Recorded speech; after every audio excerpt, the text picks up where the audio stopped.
Hi friends, welcome to my channel. तो आज मैं जिस टॉपिक पे वीडियो बनाने जा रहा हूँ वो है how to handle the notices under section 61 of the GST. तो समझ लीजिए कि अगर कोई नोटिस सेक्शन 61 में आई है जिसको हम ASMT 10 भी कहते हैं ऑफ द जीएसटी एक्ट, अगर वो आई है तो हम किस तरीके से उसको हैंडल कर सकते हैं और क्या क्या हम उसको प्रोवाइड कर सकते हैं डिपार्टमेंट को, जिससे मेरा रिप्लाई जो है वो सेटिस्फैक्ट्री बने। तो ये 61 की जो नोटिस आई है, मैं ये आप देखिए, मैंने मेरी जो क्लाइंट को आई है वो है फाइनेंशियल ईयर 24-25 की नोटिस है और टैक्स पीरियड जनवरी से मार्च तक की है, मतलब फोर्थ क्वार्टर की नोटिस आई है। उसमें जो डिपार्टमेंट ने हमसे पूछा है कि उपयुक्त वर्णित अवधि के सापेक्ष आपके द्वारा दाखिल आंकड़ों के अनुसार आपको 6,08,215.91 का भुगतान प्राप्त हुआ, जो कि आपने स्वीकार भी किया, जबकि आपकी अवधि में आप द्वारा दाखिल 3B आउटवर्ड सप्लाई मतलब सेल में 2,12,000 का टर्नओवर घोषित हुआ है। तो इसकी वजह से आपके 3,95,000 रुपए का डिफरेंस लगभग दिख रहा है। कहने का मतलब यहाँ पे ये है, जो ये भुगतान की बात कर रहा है वो पता कैसे चला डिपार्टमेंट को, क्योंकि जो मेरा क्लाइंट है वो एक सेमी गवर्नमेंट डिपार्टमेंट में सप्लाई करता है, ठेकेदारी करता है। तो वहां से उसको चौथे क्वार्टर में 6,08,000 रुपए का पेमेंट आया। चूंकि सेमी गवर्नमेंट है, तो जब सेमी गवर्नमेंट कोई भी डिपार्टमेंट हो, गवर्नमेंट सेमी गवर्नमेंट, जब भी पेमेंट करती है तो जीएसटी टीडीएस काट के पेमेंट करती है। जीएसटी में भी टीडीएस कटता है।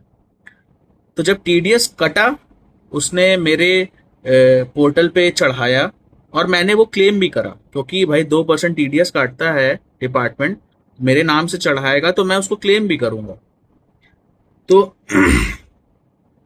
तो जब उसने चढ़ाया और मैंने क्लेम किया तो यहाँ जीएसटी डिपार्टमेंट को पता चल गया कि भाई 6 लाख रुपए का पेमेंट आया है, तो सिर्फ 2 लाख की सेल क्यों दिखाई है?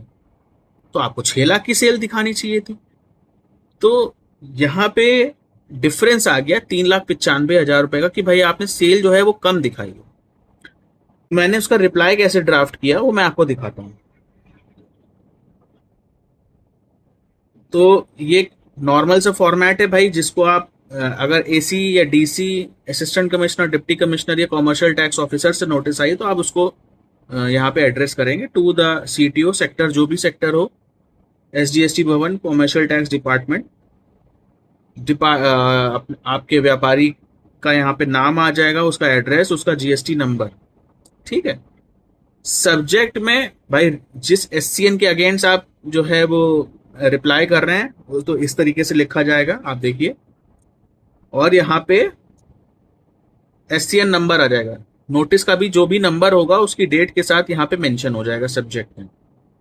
रिस्पेक्टेड सर या मैडम जो भी हो, अगर आपको नहीं पता तो सर ऑब्लिक मैडम, पता है तो जैसे आप उस तरीके से एड्रेस करिए।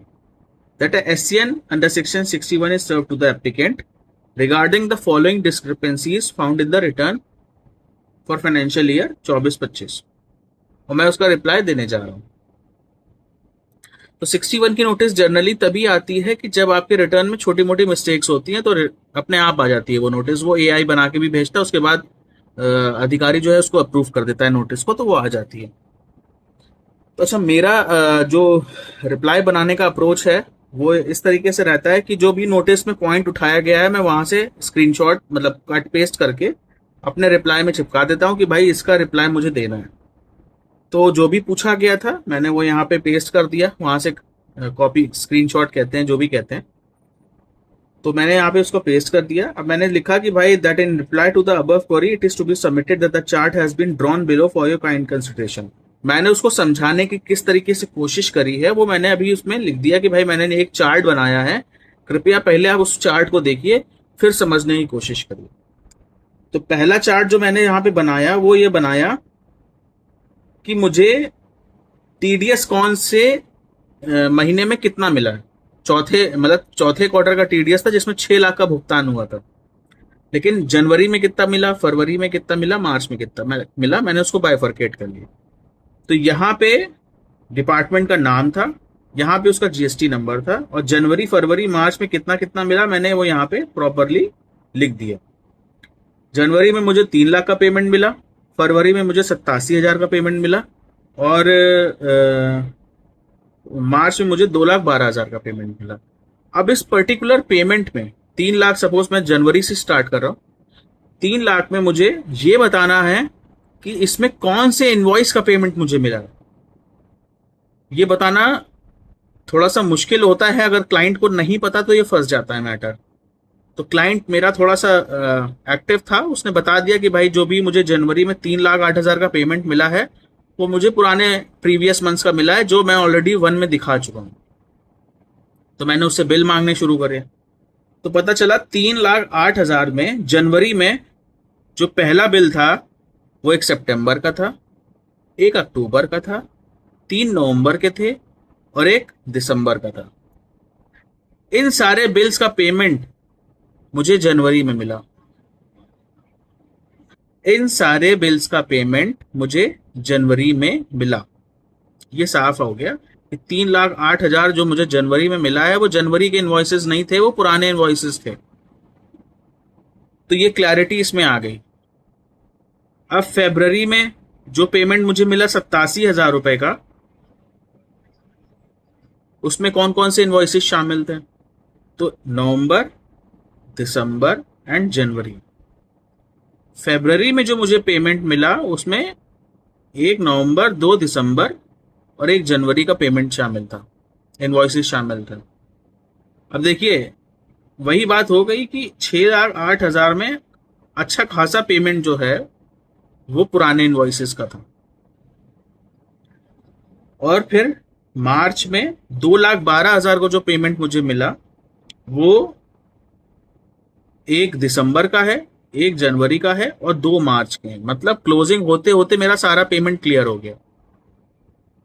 तो जो भी मैंने सेल दिखाई है 2,12,316 ही शायद मैंने दिखाई थी, कितनी दिखाई थी, 2,12,756 मैंने दिखाई थी फोर्थ क्वार्टर में, और 2,12,316, 200-400 रुपए का फर्क है।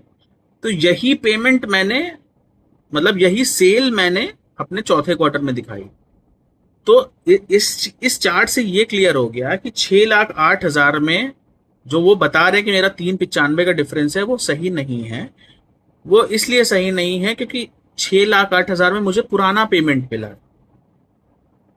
2,12,000 तो मिला ही है, तो वो तो मैंने दिखाई दी सेल। 2,12,000 मुझे मिला है। इस 6,08,000 में मुझे सितंबर का भी है, अक्टूबर का भी है, नवंबर का भी है, दिसंबर का भी है, और चौथे क्वार्टर का तो मिला ही मिला है। तो चौथे क्वार्टर में जो सेल थी वो मैंने दिखा दी, और जो पुराने प्रीवियस बिल्स का, इनवॉइसेस का मुझे पेमेंट अभी मिला है वो भी मैंने आपको दिखा दिया। मैंने सारे इनवॉइसेस ये इस तरीके से मैंने लिखा है, आप देख लो, अलग अलग महीने का लिखा है। जनवरी का यहाँ लिखा है, दिसंबर फरवरी का यहाँ लिखा है, और मार्च का ऐसे लिखा है। मैंने क्लैरिटी से ये लिख दिया that as per the above chart the payment received by the applicant in the month of January 3,08,000 on which the TDS of rupees 2,033 is deducted. The payment of such invoices belongs to the previous month's invoices, which are invoice number 29, 35, 38, 40, 42 and 48। और बताया कि भाई ये सब पुराने invoices हैं जो already GSTR1 में दिखाए जा चुके हैं, इनके ऊपर टैक्स दिया जा चुका है। चौथे क्वार्टर में जो मैंने सेल दिखाई है वो मुझे 2,12,000 वो मैंने एग्जैक्टली सही भेजी है। तो अलग अलग महीने का मैंने क्लैरिटी कर दी, और साफ मैंने उनको बता दिया कि भाई इस तरीके से है, और सारे इनवॉइसेस मैंने उठा के पेस्ट कर उनको एज एन एविडेंस उनको फॉरवर्ड कर दिया। तो ये कुछ ऐसे था, केस मेरा छूट गया, फिर बाद में ड्रॉप हो गया था, यहीं से ही 61 पे ही ड्रॉप हो गया था, क्योंकि 61 पे अगर सेटिस्फैक्ट्री रिप्लाई नहीं जाता है तो फिर वो 73 और फिर उस तरीके से भेजते हैं, लेकिन वो इस यहीं पे आके वो रुक गया था।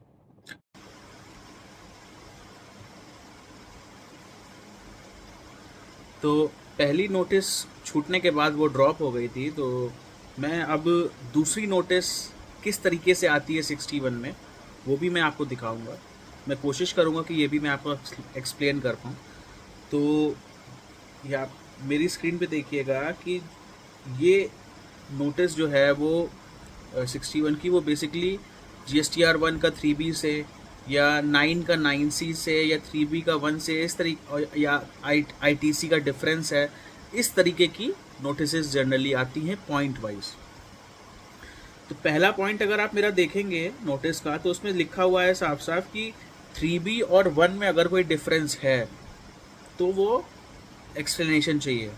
तो आप देखोगे यहाँ पे 0 दिख रहा है, तो फिलहाल मेरा 3B और 1 में कोई डिफरेंस नहीं है। मैं नीचे आता हूँ सेकेंड पॉइंट पे। यहाँ पे कह रहा है कि 9 या 9C में कोई डिफरेंस है, तो मैंने 9 में जो टर्नओवर दिखाया है वो 4,62,00,000 दिखाया है और 9C में 0 दिखाया है, तो डिफरेंस तो दिख रहा है। लेकिन मुझे इसमें कोई एक्सप्लेन करने की ज़रूरत नहीं है। पूछिए क्यों? क्योंकि मेरा जो टर्नओवर है वो 5 करोड़ के नीचे है, तो मुझे 9C भरने की मैंडेटरी नहीं थी, मुझे सिर्फ 9 भरना था। तो ये डिफरेंस तो है, लेकिन मुझे कोई ज़रूरत नहीं है इसका जवाब देने के लिए, क्योंकि मेरे को 9C नहीं भरना था, मैंने नहीं भरा, मैंडेटरी नहीं था मेरे लिए। थर्ड पॉइंट पे आते हैं कि GSTR 1 में जो लाइबिलिटी शो करी है या और 3B में जो लाइबिलिटी शो करी है, मतलब टैक्स जो शो करा गया है, उसमें कोई डिफरेंस, तो भाई सिर्फ 18 रुपए का डिफरेंस है, तो इसमें भी कोई एक्सप्लेनेशन उनको देने की ज़रूरत नहीं है। GSTR 1 की जो सेल भेजी है और 3B में जो सेल भेजी है, क्या उसमें कोई डिफरेंस है? मेरे हिसाब से नहीं है, तो मुझे भी इसका जवाब देने की कोई वो नहीं है। अब आता है ITC में डिफरेंस दिख रहा है, ये आप देख रहे हो, ये डिफरेंस है। अब मुझे इसका एक्सप्लेनेशन देना पड़ेगा। तो अब आते हैं रिप्लाई मैंने कैसे डाला। एज यूजुअल उसी तरीके से ये डिप्टी कमिश्नर ने नोटिस भेजी थी to the deputy commissioner sector A, commercial tax Lucknow, in reference messrs, firm का नाम, उसका एड्रेस, उसका GST नंबर। सब्जेक्ट में reply against the notice under section 61, फिर उसका notice number dated ASMT 10 for financial year 19-20। ठीक है। A said notice is serve to the applicant regarding the following discrepancies found in the tax return file for 19-20 for which the applicant is submitting his reply in point wise. मैंने आपको बताया था कि शुरुआत के 3 point में मुझे कोई एक्सप्लेनेशन देने की ज़रूरत नहीं थी, तो वो मैंने साफ साफ ऐसे लिख दिया that in point number 1 of the notice no explanation is required to be given in this point. ऐसे ही मैंने तीनों का लिख दिया। अब चौथे का मुझे देना था कि जब ITC का डिफरेंस आया, ITC का डिफरेंस मतलब मैंने जो ITC 3B में क्लेम करी और जो ITC 2A में दिख रही थी उसमें डिफरेंस है, मतलब मैंने ज़्यादा क्लेम करी है इन कंपैरिजन जो ITC मेरे GSTR 2A में दिख रही थी। GSTR 2A बेसिकली वो होता है, रिटर्न होता है जिसमें मेरी परचेजेस दिखती हैं, हालांकि मुझे भरना नहीं पड़ता, पढ़ना होता है, लेकिन मुझे कंपैरिजन करना होता है। तो अब आप इस जब नोटिस को देखोगे, वही मेरा अप्रोच है कि मैं जो भी पॉइंट पूछते हैं तो मैं अपने रिप्लाई में वो पेस्ट कर देता हूँ। तो मुझसे ये पूछा गया था that in point number 4 of the notice as below there is apparent difference between ITC claimed in 3B and ITC declared in 2A 2B। 2A में कितनी दिख रही? 38,32,847, 38,32,847 2A में दिख रही है। और मैंने क्लेम क्या करी? 38,70,226, 38,70,226।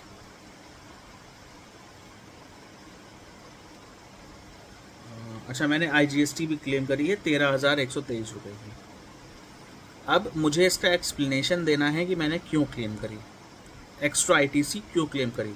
मैंने जो एक्स्ट्रा ITC क्लेम करी है वो है 37,379, 13,123.27 की एक्स्ट्रा ITC क्लेम करी है। क्यों क्लेम करी है उसका एक्सप्लेनेशन मुझे देना पड़ेगा। तो मैंने एक्सप्लेनेशन कैसे क्या दिया, that in reply to the above query it is to be submitted that the excess ITC claim during the year which is of rupees 13 IGST की, 37 CGST की और 37 SGST की जो मैंने ITC क्लेम करी, इसके बारे में मैं आपको ये सबमिशन दे रहा हूँ कि इस ITC में 18-19 की भी ITC शामिल है। ये 19-20 की नोटिस का मैं जवाब दे रहा हूँ। मैंने बताया कि भाई जो 37 हज़ार की ITC मैंने क्लेम करी है एक्स्ट्रा, उसमें मेरे 18-19 की भी कुछ ITC शामिल है। कितनी ITC शामिल है? जो मैं 18-19 में क्लेम करने से भूल गया था, वो मैंने 19-20 में with in the prescribe time में उसको क्लेम कर ली। मैंने सितंबर में उसको क्लेम कर ली। और प्रिस्क्राइब टाइम है क्या? पहले वो था सितंबर का जो रिटर्न दाखिल होगा उससे पहले, मतलब शायद 20 अक्टूबर या 24 अक्टूबर से पहले मुझे क्लेम करनी होती थी अगर मेरी पिछले साल की कोई ITC छूट गई। लेकिन वो बढ़ के अब 30 नवंबर हो गई एज पर सेक्शन 16 सबसेक्शन 4 के अकॉर्डिंग। वो अब 30 नवंबर से पहले आप पिछले साल की ITC क्लेम कर सकते हैं।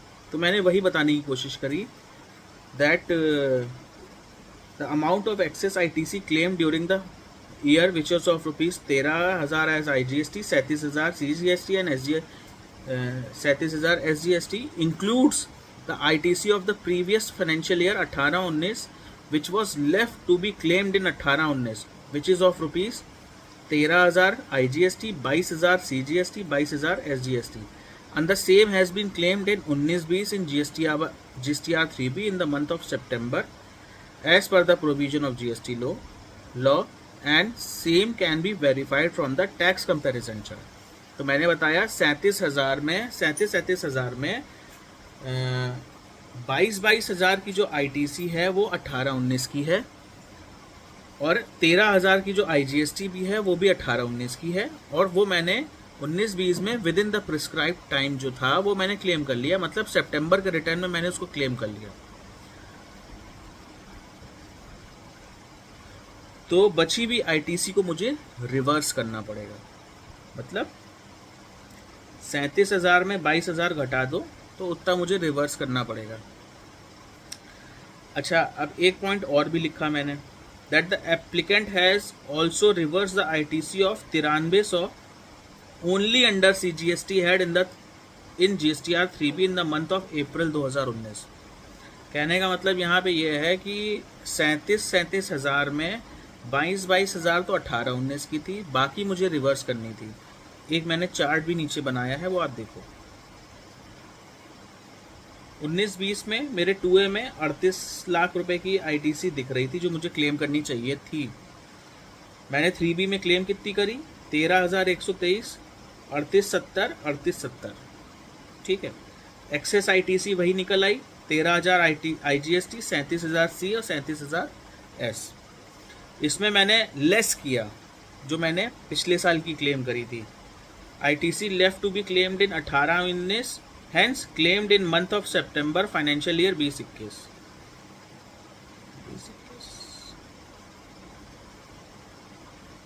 शायद गलती से मैंने 2021 लिख दिया, 2021 तो नहीं है, ये 19-20 है। गलती से मैंने 2021 लिख दिया, ये 19-20 है। लेकिन चलो, मैंने अपना एक्सप्लेनेशन में यहाँ पे सही लिखा था, नीचे चार्ट में गलती हो गई, कोई बात नहीं।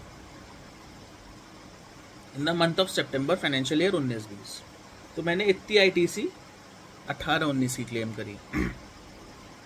मुझे रिवर्स कितनी करनी चाहिए थी? 14,695 मुझे रिवर्स करनी चाहिए थी। लेकिन मैंने बताया कि मैं ऑलरेडी 9300 की ITC जो है वो अप्रैल में ऑलरेडी रिवर्स कर चुका हूँ। तो अब मुझे कितनी रिवर्स करनी है? 5300 CGST में और 14,695 SGST में रिवर्स करनी है, इतनी। So therefore the net ITC which is reversed through GSTR 3B is 5,383.99 पैसे as CGST and 14,695.88 पैसे as SGST along with interest amount of rupees same।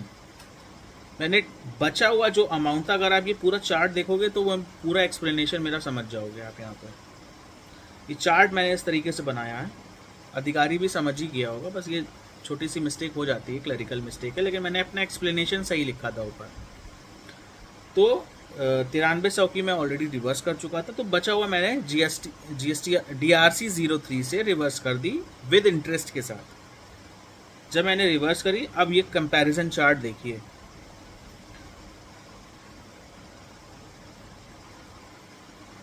ये है 18-19 का कंपैरिजन चार्ट, जिसमें मैंने बताया था कि 18-19 की मैंने 19-20 में with in the prescribe time claim कर ली थी। यह है 18-19 का चार्ट। इसमें आप साफ देखोगे